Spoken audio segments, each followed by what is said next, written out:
Manakah di antara tiga gambar ini yang bukan merupakan dampak pencemaran air?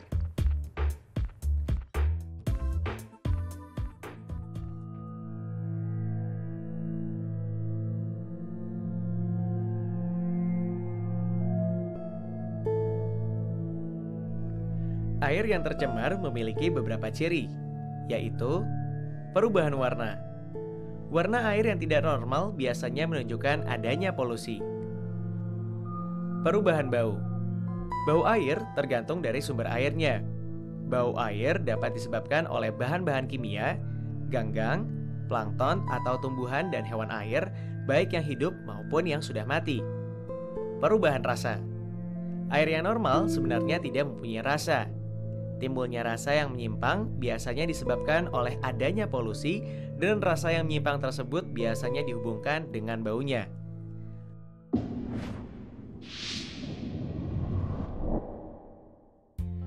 Tujuan dari eksperimen ini adalah membuktikan bahwa air dapat dijernihkan secara kimia. Untuk melakukan eksperimen ini, kita membutuhkan alat dan bahan sebagai berikut. Buah kelor, pisau, mortar dan alu, sendok plastik, 2 buah gelas kimia ukuran 250 ml berisi air kotor, dan gelas plastik isi air secukupnya. Cara kerja: belah buah kelor dengan pisau. Keluarkan 4 bijinya. Bersihkan bijinya.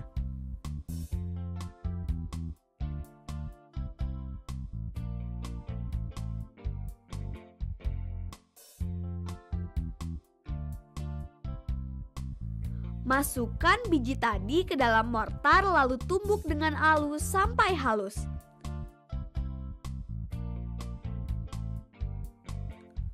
Beri sedikit air hingga biji kelor menjadi pasta.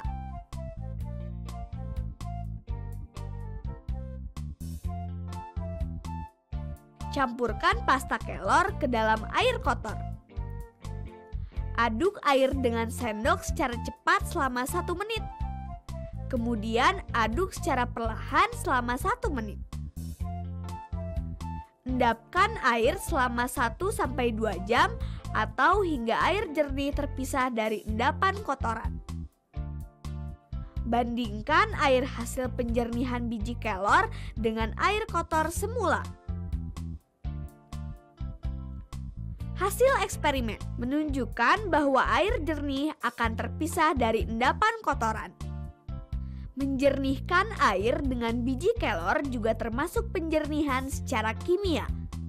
Semakin lama pengendapan, maka air akan semakin jernih. Untuk menghasilkan hasil terbaik, tumbuklah biji kelor sampai sangat halus. Bila tidak, maka proses penggumpalan kotoran tidak berjalan dengan baik. Yang perlu diingat, air yang dijernihkan menggunakan biji kelor ini hanya untuk pemakaian yang sedikit. Karena air yang sudah dijernihkan hari ini dengan biji kelor, esoknya sudah tidak baik lagi untuk digunakan.